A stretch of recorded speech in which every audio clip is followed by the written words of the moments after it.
بالله من الشيطان الرجيم. بسم الله الرحمن الرحيم. ولما بلغ أشده آتيناه حكما وعلما وكذلك نجزي المحسنين. وراودته التي هو في بيتها عن نفسه وغلقت الأبواب وقالت هيت لك قال معاذ الله إنه ربي أحسن مثواي إنه لا يفلح الظالمون. ولقد همت به وهم بها لولا أن رأى برهان ربه كذلك لنصرف عنه السوء والفحشاء إنه من عبادنا المخلصين. صدق الله مولانا العظيم.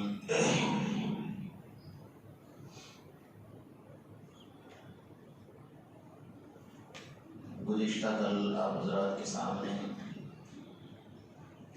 سورہ یوسف کی 24ویں نمبر کی آیت پر گفتگو چل رہی تھی.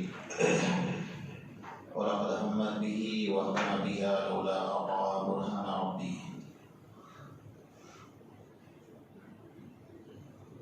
عزیز مصر کی عورت زلیخا نے مکمل گناہوں کا ارادہ کر لیا.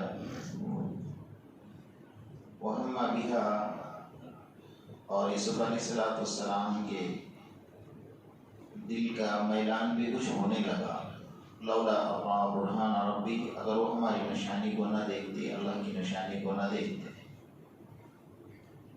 كذلك لنصرف عنه السوء والفحشاء، اسی طرح ہم برائیوں کو ہٹاتے ہیں. سوء کے معنی صغیرہ گناہ، والفحشاء کبیرہ گناہ، بے حیائی. یعنی انبیاء کرام کے لیے اللہ تبارک و تعالیٰ نے یہ اصول بنایا. نیک اور اولیاء اللہ، قطب اور ابدال جو ہوتے ہیں، ان کو اللہ گناہوں سے بچا لیتے ہیں، اور انبیاء کرام کے لیے اللہ تبارک و تعالیٰ گناہوں کو، برائیوں کو ان کے قریب بھی جانے نہیں دیتے. اصول ہے یہ شان نبوت. سارے دنیا کی برائیوں کو اللہ نے یہ حکم دیا ہے کہ میرے نبیوں کے قریب بھی مت جانا، اور ہمیں حکم دیا ہے کہ تم برائیوں کے قریب بھی مت جانا. وَلَا تَقْرَبُوا الْفَوَاحِشَ مَا ظَهَرَ مِنْهَا وَمَا بَطَنَ. یہاں پر جو مسئلہ ہے کہ کیونکہ نبی کا مسئلہ ہے، نبوت کا مسئلہ ہے، نبی سے کبھی بھی گناہ صغیرہ اور گناہ کبیرہ سرزد نہیں ہو سکتا، اور اللہ ہونے دے گا بھی نہیں. اس لیے کہ اگر ان سے گناہ سرزد ہو جائے تو ساری امت کا مسئلہ ہے، اور آسمان سے اتری ہوئی کتاب کا مسئلہ ہے. جب نبی سے ایسی غلطی ہوگی تو امت کا اعتماد ہٹ جائے گا. اس لیے اللہ تبارک و تعالیٰ کسی نبی سے ایسی غلطی ہونے نہیں دیتے ہیں. اللہ خود براہ راست انبیاء کرام کی ان تمام چیزوں سے حفاظت فرمائے. اس لیے اللہ تبارک و تعالیٰ نے یہاں فرمایا کہ كذلك لنصرف عنه السوء والفحشاء، ہم اسی طریقے سے ہٹا دیتے ہیں، پھیر دیتے ہیں برائیوں کو، چاہے وہ صغیرہ گناہ ہو، چاہے کبیرہ گناہ ہو، بے حیائی ہو. ان تمام بے حیائیوں سے ہم ہمارے نبیوں کو پاک رکھتے ہیں. اللہ تبارک و تعالیٰ کا اصول ہے انہ من عبادنا المخلصین. اللہ نے آگے حضرت یوسف علیہ السلام کے بارے میں واضح فرمایا کہ وہ بالکل ہمارے نیک اور مخلص بندوں میں سے ہیں. یہاں اگر بھی بات صاف ہو جاتی ہے کہ بات بالکل کھلی ہوئی ہے کہ اللہ نیک بندہ اسی کو فرمائیں گے جس کے دل میں گناہوں کا خیال اور وسوسہ نہیں آئے گا. اب ایک بات ہے کہ ہم سب کے آقا محمد رسول اللہ صلی اللہ علیہ وسلم نے حدیث میں یہ فرمایا کہ میری امت سے گناہوں کا خیال اور وسوسے کے گناہ کو اللہ نے معاف فرما دیا. یعنی کسی کے دل میں گناہوں کا خیال آ جانا یا وسوسہ آ جانا یہ گناہ نہیں ہے، اس کو اللہ نے معاف فرما دیا ہے. اور دل کا میلان ہو جانا، جیسے مثال کے طور پر ہم روزے کی حالت میں ہیں اور پیاس بڑی شدت کی لگی ہوئی ہے اور پانی ہمیں نظر آ گیا، تو ہمارا دل پانی کی طرف مائل ہوگا. تو یہ مائل ہونا کوئی گناہ نہیں ہے، وہ تو انسان کا ایک طبعی طور پر میلان پانی کی طرف تو میلان ہو سکتا ہے، تو میلان ہونا یہ گناہ نہیں ہے۔ اس لیے اللہ کے رسول صلی اللہ علیہ وسلم نے فرمایا کہ میری امت سے اللہ تبارک و تعالیٰ نے وسوسے کے گناہ کو معاف فرمایا ہے کہ بھئی ایک ہے وسوسہ آ جانا اور ایک ہے وسوسہ لانا۔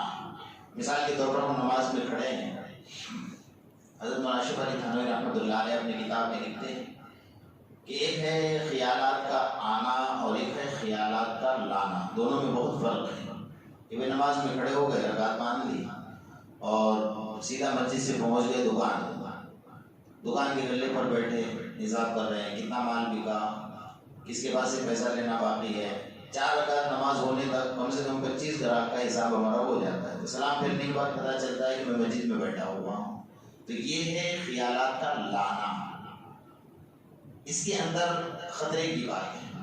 اور ایک ہے خیال کا آنا، اگر خیال آ گیا تو فوراً اس کو ہٹا لے کہ میں اللہ کے سامنے کھڑا ہوں، میں پروردگار عالم کے سامنے کھڑا ہوں، اور اللہ کی شان کے لیے یہ چیز مناسب نہیں ہے جس خدا کے سامنے میں کھڑا ہوں، اپنے خیال کو فوراً ہٹا دے۔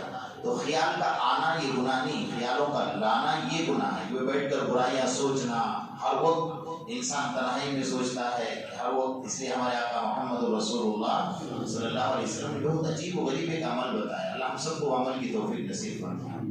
دیکھیے عمل چھوٹا ہوتا ہے، اس کے فائدے بہت زیادہ ہوتے ہیں۔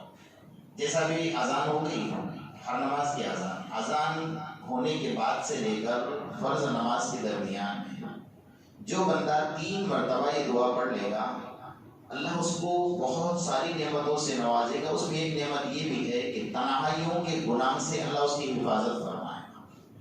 اللہم انی اسألک العفو والعافیۃ فی الدنیا والآخرہ، اتنی چھوٹی سی دعا ہے۔ اللہم انی اسألک العفو والعافیۃ فی الدنیا والآخرہ، یاد ہو جائے گی نا آپ لوگوں؟ اللہم انی اسألک العفو والعافیۃ فی الدنیا والآخرہ، بس اتنی دعا 3 مرتبہ پڑھ لو۔ اس کے اندر بہت سارے فائدے لکھے ہیں، اس میں ایک فائدہ سب سے بڑا یہ ہے کہ جو آج تنہائی کے گناہ چل رہے ہیں نا، انسان جو موقع تلاش کرتا ہے، پہلے ہمارے اللہ والوں میں اور ہم میں فرق یہ کہ پہلے اللہ والے موقع تلاش کرتے تھے اکیلے میں کہ میں اکیلا ہوں گا تو میں میرے اللہ سے بات چیت کروں گا، میں اللہ کا قرآن پڑھوں گا، اللہ کو منواؤں گا، نمازیں پڑھوں گا، اللہ کے سامنے روؤں گا۔ اکیلے میں کچھ لذت ہی الگ ہوتی ہے اللہ تعالیٰ کے سامنے رونے کی، منوانے کی، بات کرنے کی، تو وہ لوگ وہ تلاش کرتے ہیں۔ ہم لوگ موقع تلاش کرتے ہیں کہ اکیلا پڑھ جاؤں بس گناہ کر لوں، اکیلا پڑھ جاؤں بس گناہ کر لوں۔ تو اللہ پاک اس دعا کی برکت سے گناہ سے اس کی حفاظت فرمائے گا۔ انہ من عبادنا المخلصین، اللہ نے فرمایا کہ میرے نیک بندے اور مخلص بندے، اس نیکی کا اثر یہ ہوتا ہے، ایک نیکی ہوتی ہے خود کرنا اور ایک ہوتی ہے کسی کے صحبت میں رہ کر کرنا۔ نیک دوست اگر آپ کو مل جائے تو یہ دنیا کی بہت بڑی نعمت آخرت کے ساتھ آپ کو ملتا ہے۔ برا دوست اگر آپ کو مل جائے تو آپ کی زندگی کے لیے زہر ہے، زندگی کے لیے سانپ ہے، زندگی کے لیے اژدہا ہے، زندگی کا ایک دشمن ہے۔ وہاں پر شیطان کی ضرورت ہی محسوس نہیں ہوتی ہے، وہ سارے کے سارے نیکیوں کے پردوں کو پھاڑ کر چاک کر کے رکھ دیتا ہے اور اس کو ہر وہ گناہ کی طرف مائل کرتا ہے۔ حضرت شیخ سعدی رحمۃ اللہ علیہ نے اپنی کتاب میں ایک عجیب و غریب حکایت لکھی ہے، بڑی دلچسپ بات ہے، اللہ کرے کہ اس کو سن کر ہمیں عمل کی توفیق نصیب فرمائے۔ 2 دوست تھے، ایک بڑا نیک تھا اور ایک بڑا بدکار تھا۔ ایک کو نیکوکار کہو، ایک کو بدکار کہو۔ اب نیک جو ہے اس کے پیچھے لگا رہتا تھا، ہر وقت اس کو نیکی کی بات کرتا تھا، بھائی اذان ہو گئی نماز پڑھنے چلو، تھوڑا اس نے کوئی گناہ کا ارادہ کر لیا اس کو پلٹا دیا، تو بار بار اس کو غصہ ہوتا تھا، بھی کیا لگا رکھا ہے میری جان تجھ سے کب چھوٹ جائے۔ اب جو نیک لڑکا تھا وہ جب وہ غصہ ہوتا ہے یا کوئی بات کرتا اس کو برداشت کر لیتا تھا، کیونکہ اس کے دل میں تھا کہ یہ سدھر جائے اور یہ بھی نیک بن جائے، اللہ کا نیک بندہ بن جائے، محنت کرتا تھا اس کے۔ وہ جب بھی کچھ غصہ ہوتا ہے یا ناراضگی کا اظہار کرتا تو نیک جو بنتا ہے یہ اس کے زبان سے یہ نکلتا، یہ جو بدکار تھا اس کی زبان سے نکلتا تھا کچھ برائی کا لفظ نکلے، اس کے دل کو تکلیف دینے والا لفظ نکلے، تو نیک بندے کی زبان سے ایک جملہ نکلتا تھا کہ بس آپ ہی کی برکت ہے، بس یہ جملہ ہر وقت کہا تھا، بس آپ ہی کی برکت ہے۔ کہا تجھ سے میری جان کب چھوٹے گی؟ کہا آپ ہی کی برکت ہے۔ اس کے سمجھ میں نہیں آتا تھا کہ کیا کہہ رہا ہے۔ ایک دن گھومتے گھومتے نکلے راستے سے، دونوں کو پیاس لگی تھی، کنویں کے اوپر پانی پینے کے لیے بیٹھے ہیں۔ بدکار جو تھا اس نے سمجھا کہ موقع غنیمت ہے، تو وہاں بیٹھے بیٹھے بھی بات کرنے لگے، دیکھو اللہ کی کتنی بڑی نعمت ہے، پانی ہے، اللہ ہمیں پانی پلا رہا ہے۔ تو ہر وقت اللہ کی بات کرتا ہے، دوسری کوئی بات تیرے پاس ہوتی ہی نہیں، اس کو بار بار تانے دیتا۔ اس نے دیکھا کہ موقع اچھا ہے، تو پانی پینے کے بہانے سے جو بدکار تھا اس نے نیک کو زور سے دھکا مارا اور پانی میں ڈھکیل دیا، کنویں کے اندر گرا دیا۔ اب وہ بیچارے کو تیرنا آتا نہیں تھا، تو ہاتھ پاؤں مارنے لگا پانی کے اندر۔ بلکہ ماہرین نے تو یہاں تک لکھا ہے کہ 4 مہینے کے بچے کو بھی اگر آپ پانی میں پھینک دو گے تو وہ ہاتھ پاؤں مارے گا اپنی جان بچانے کے لیے۔ یہ اصول ہے اس کا۔ اب یہ تو بڑا تھا، اس کو تیرنا آتا نہیں تھا، وہ اپنا ہاتھ پاؤں مارنے لگا، اللہ میں کہاں آ گیا، کس مصیبت میں پھنس گیا۔ اب وہ جان کے لالے پڑ گئے۔ لیکن جو بندے نیک ہوتے ہیں اللہ پاک ان کے لیے کوئی نہ کوئی راستہ ضرور نکالتے ہیں۔ تو اس کو سامنے ایک رسی نظر آئی، کسی نے ڈول کی رسی چھوڑی ہوئی تھی، غنیمت سمجھ کر اس رسی کو پکڑ لیا، لیکن چڑھنے کا کوئی راستہ نہیں تھا، کنواں بالکل کھڑا تھا۔ اس رسی کو پکڑ کر کافی دیر تڑپتا رہا، اللہ کوئی راستہ میرے لیے نکال دے۔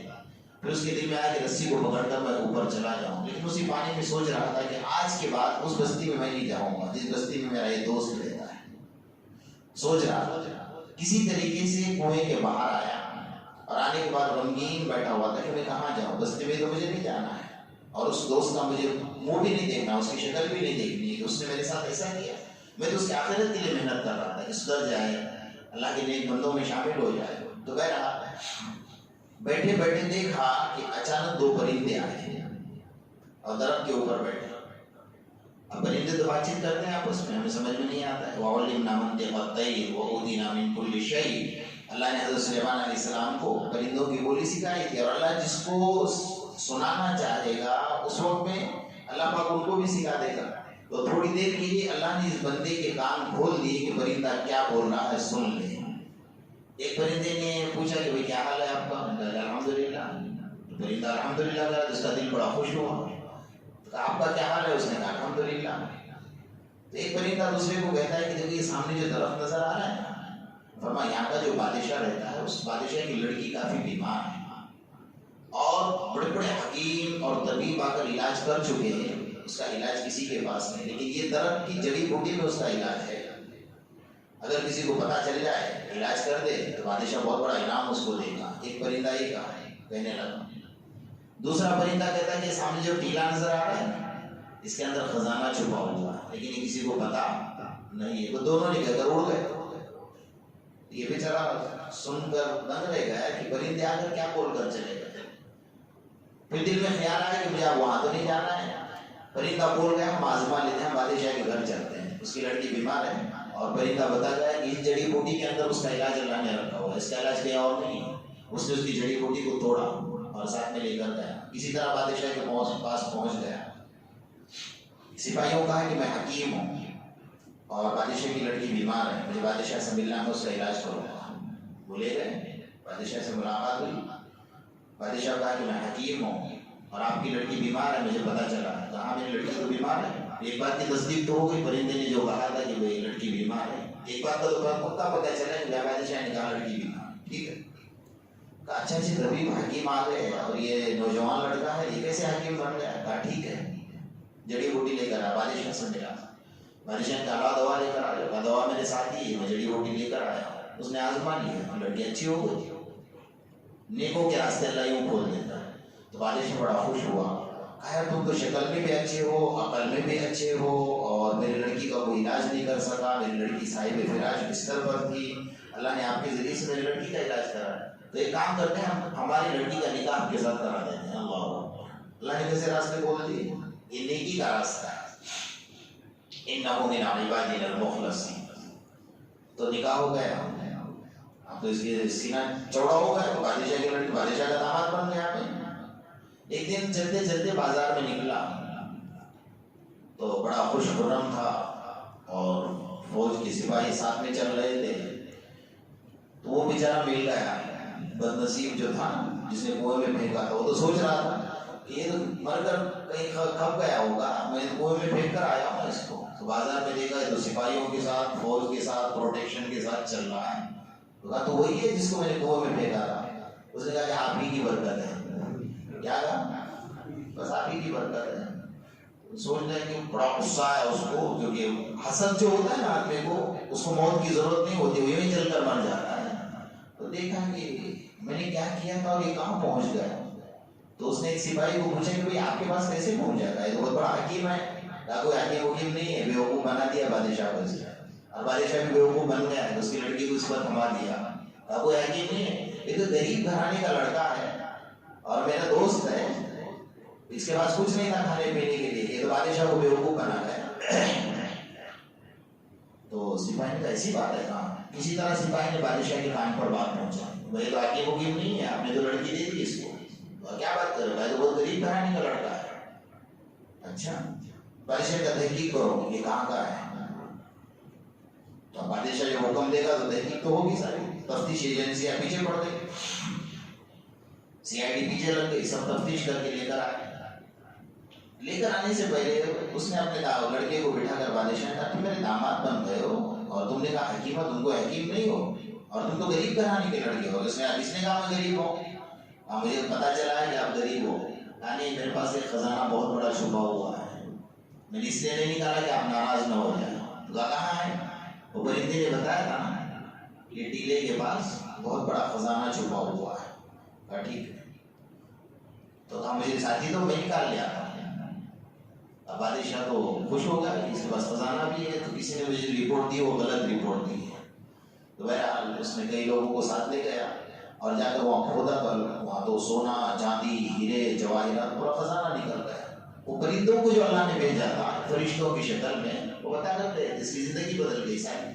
جب خزانہ نکلا تو بادشاہ اور خوش ہو گیا کہ چلو میرے داماد کے بارے میں کسی نے غلط رپورٹ دی تھی، اب اس نے عہدہ بڑھا دیا، اس کا پروموشن کر دیا، اس کو فوج کا کمانڈر بنا دیا۔ ابھی تک داماد تھا، اب کیا بن گیا؟ فوج کا کمانڈر بن گیا۔ اب تو فوج کا کمانڈر بننے کے بعد اور سیکورٹی بڑھ گئی، آگے نکلا تو وہ بیچارہ واپس مل گیا بدنصیب بازار میں۔ تو پہلے سے زیادہ بڑھ گیا ہے، فوج کا کمانڈر بن گیا۔ آپ ہی کی برکت ہے۔ کس کی برکت ہے؟ آپ ہی کی برکت ہے۔ بیچارہ غصے میں اتنا چلنے لگا کہ یہ کیا ہو گیا اس کے ساتھ، یہ تو دن بہ دن آگے بڑھتا ہی جا رہا ہے۔ اصل بات یہ ہے کہ ہم اگر دیکھیں، ہم اللہ والوں کی زندگی کی تحقیقات کریں، اللہ والوں کی زندگی کو پڑھیں، کہانی اللہ والوں کے واقعے کہانی بن کر رہتے ہیں، سنتے ہیں بس بات ختم ہو گئی، نہیں ایسا نہیں ہوتا ہے۔ اس کے پیچھے ایک راز ہوتا ہے، بہت بڑا راز ہوتا ہے۔ ہم یہ سوچیں کہ جب نیکی کا راستہ ہم اختیار کرتے ہیں تو اللہ تبارک و تعالیٰ کی مدد ہمارے شامل حال ہو جاتی ہے، اور جب بدی کا راستہ اختیار کرتے ہیں ہر جگہ پر آپ کی پکڑ ہوتی ہے، ہر جگہ پر آپ کی پکڑ ہوتی ہے، آگے کوئی راستہ کوئی منزل آپ کو ملتی نہیں، اور ایک وقت ایسا آتا ہے کہ ایسی جگہ پر جا کر آپ پھنس جاتے ہو کہ وہاں سے آپ کو نکلنے کا کوئی راستہ ملتا نہیں ہے۔ آپ نے پڑھا ہے کہ وہ 3 لوگ جو گئے اور ایک غار کے پاس چھپ کر بیٹھے تھے، اچانک طوفان آیا اور آنے کے بعد اس غار کا منہ بند ہو گیا، پتھر آ گیا اور غار کا منہ بند ہو گیا۔ اب پتھر ہٹانے والا کوئی نہیں، باہر سے بھی ہوگا تو ہٹا سکتا ہے، ٹیلی فون کا زمانہ تو نہیں تھا کہ اندر سے فون کر دے کہ بھائی یہاں چھپے ہیں، پتھر آ گیا، غار کا منہ بند ہو گیا، ہم کیسے باہر نکلے؟ تو تینوں نے بیٹھ کر سوچا ہم نے کوئی نیکی کی ہوگی نا زندگی میں، اس کا واسطہ اللہ کو دو، اللہ ہی ہٹا سکتا ہے۔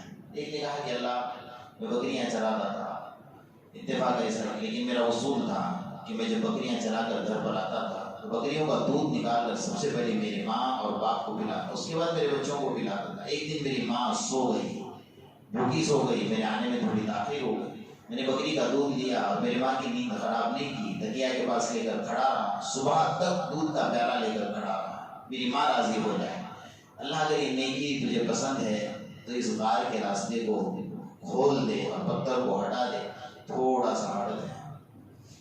دوسرے نے کہا کہ اللہ میری چچا زاد بہن تھی، اس میں بڑی مجبور تھی، میرے پاس ایک مرتبہ رقم مانگنے کے لیے کہ میرے بچے بھوکے ہیں، میرا شوہر نہیں ہے، کچھ رقم دو۔ میں نے کہا دے دوں گا لیکن میری خواہش پوری کر دے۔ تو میں نے اس کے ساتھ برائی کا ارادہ کیا، اب وہ مجبور تھی، اس نے ہاں کہہ دیا۔ اس کے بعد جب میں برائی کرنے لگا تو اس کا بدن کانپنے لگا، تو میں نے پوچھا کہ کیوں تیرا بدن کانپ رہا ہے؟ کہا میں نے کبھی ایسا کام نہیں کیا، میرے بچوں کے خاطر مجھے یہ کام کرنا پڑ رہا ہے۔ مجھے ڈر لگ رہا ہے کہ میرا اللہ مجھ سے ناراض نہ ہو جائے. تو میرے دل میں بھی اللہ کا خوف پیدا ہو گیا, میں ہٹ گیا. اللہ میں صرف تیری رضا کے لیے میں نے یہ کام چھوڑ دیا تھا. اگر میری نیکی پسند ہے تو اللہ پاک غار کا راستہ کھول دے. اللہ نے اور تھوڑا کھول دیا.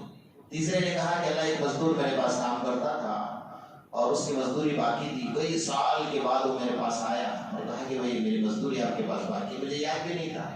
میں نے اس کو انعام میں بہت ساری مزدوری دی. اللہ میں نے تیرے رضا کے خاطر کام کیا, کسی اور کے لیے نہیں کیا تھا. اللہ نے غار کا پورا راستہ کھولا اور تینوں باہر نکل گئے. تو نیکیاں دنیا میں بھی کام آتی ہیں اور آخرت میں تو کام آنی ہی آنی ہے. تو نیکیوں کا سلسلہ تو ختم نہیں ہوتا ہے, لامتناہی سلسلہ ہوتا ہے. اور جو نیک باپ ہوتا ہے تو اس کا صلہ اولاد کو بھی ملتا ہے. لیکن حضرت مولانا شیخ العالمین تھانوی رحمۃ اللہ علیہ نے ایک اصول لکھا ہوا. کسی نے پوچھا اپنے اولاد کے لیے کیا چھوڑا ہے؟ بہت عجیب و غریب بات فرمائی. فرمایا اگر میری اولاد نیک ہے تو اللہ اس کو دے گا, اللہ اس کی حفاظت کرے گا. اور میری اولاد اگر بدکار ہے تو میری اولاد کے لیے چھوڑنا بھی میرے لیے گناہ کا کام ہے, کہ میرے جانے کے بعد میری اولاد بدکاری میں مبتلا ہوگی اور جتنے گناہ کرے گی مجھے قبر میں عذاب ہوگا اس کا. تو ظاہر بات ہے کہ نیکی کا ایک راستہ ہے, ایک لامتناہی سلسلہ ہے. اس نیکی کے راستے پر ہم چلیں گے تو اللہ تبارک و تعالیٰ ہمارے لیے بھی راستے کھولے گا. انہ من عبادنا المخلصین. اور اللہ تبارک و تعالیٰ اتنا پیار کرتے ہیں. حدیث میں ایک عجیب و غریب حدیث ہے, میں آپ کو سنا دو. اللہ پاک ہمیں عمل کی توفیق عطا فرمائے. آقا نامدار محمد رسول اللہ صلی اللہ تعالیٰ علیہ وسلم فرماتے ایک نوجوان سچی توبہ کرتا ہے کہ اللہ آج کے بعد میں کبھی گناہ نہیں کروں گا, اور سچے دل سے توبہ کرتا ہے. اس توبہ سے میرا اللہ اتنا خوش ہوتا ہے کہ 40 دن تک اللہ مشرق سے مغرب تک عذاب قبر اٹھا لیتا ہے. اللہ, مشرق سے مغرب تک اللہ کیا کرتا ہے؟ 40 دن تک مردوں کا عذاب اللہ پاک اٹھا لیتا ہے. مردے پوچھنے کیا ہو گیا؟ ایک نوجوان نے توبہ کی ہے زمین پر, اللہ کو اس کی توبہ اتنی پسند آ گئی کہ اللہ پاک نے 40 دن کے لیے عذاب قبر کو اٹھا لیا. میرے اللہ کو کیا ہے میرے دوست, کتنا بے نیاز ہے میرا اللہ, کتنا قریب ہے, ہم سوچ سکتے ہیں. اس لیے ہم نیکی کا راستہ اختیار کریں. گناہوں کے راستے میں ہر جگہ نقصان ہے, ذلت ہے, رسوائی ہے, دنیا میں بھی آخرت میں بھی. یعرف المجرمون بسیماہم ویؤخذ بالنواصی والاقدام. اللہ کے قرآن نے بہت عجیب عکاسی فرمائی, بہت عجیب تصویر کشی فرمائی. فرمایا تمہارے پیشانی کے بال کو پکڑ کر فرشتے گھسیٹتے ہوئے جہنم کی طرف لے جائیں گے. وہاں سارے انبیاء کھڑے ہوں گے, وہاں بزرگ ہوں گے, وہاں ابدال ہوں گے, وہاں بڑے بڑے نیک لوگ کھڑے ہوں گے, اور ان کے سامنے آپ کے پیشانی کے بالوں کو پکڑ کر کھینچا جائے گا. تو فرمایا یہ ذلت اور رسوائی آخرت کی ہوگی. اللہ کا قرآن سب منظر کشی فرما ہے. تو ہم یہ سوچیں کہ ذلت اور رسوائی سے بچے. گناہوں کے راستے تو سامنے سے آئیں گے آپ کے پاس, کیونکہ دنیا کا جو اصول ابھی جو چل رہا ہے نا ماحول, یہ سب سے بدترین ماحول ہے, اور اس کے بعد اور بدترین ماحول آپ کے سامنے آئے گا. ہم اپنی عزت کو بچانا, یعنی جو اللہ کے رسول صلی اللہ علیہ وسلم نے اصول میں فرمایا تھا کہ وہ میرے امت پر ایسا آئے گا کہ ایمان کو بچانا آگ کے انگاروں پر چلنے کے برابر ہوگا. کیونکہ گناہ کی دعوتیں آپ کے پاس سامنے سے آئے گی, اس سے بچنا آپ کے پاس ہے کہ مجھے اللہ کا کتنا ڈر ہے, میرے اپنے ایمان کی مجھے کیسے حفاظت کرنی ہے, اور کس طریقے سے چلنا ہے. ایسے بہت سارے واقعات سامنے آتے ہیں کہ بھئی غلط راستہ اختیار کرنے والے غلط راستہ ہے. زنا کرنے کے لیے جا رہے تھے, راستے میں ایکسیڈنٹ ہو گیا, موت ہو گئی. برائی کے راستے پر جا رہے تھے, برائی کے ارادے سے جا رہے تھے. کئی لوگ تو ایسے ہو گئے کہ زنا کر کے آ رہے تھے, انہیں غسل نصیب نہیں ہوا, ناپاکی کی حالت میں ایکسیڈنٹ ہو کر موت واقع ہوا. اب جو آدمی ناپاکی کی حالت میں مرتا ہے, اب اس کو آب زمزم سے بھی غسل تو پاک تو ہونا نہیں جب تک وہ خود پاکی کی نیت حاصل نہیں کرے گا. تو اسی حالات بنتے ہیں.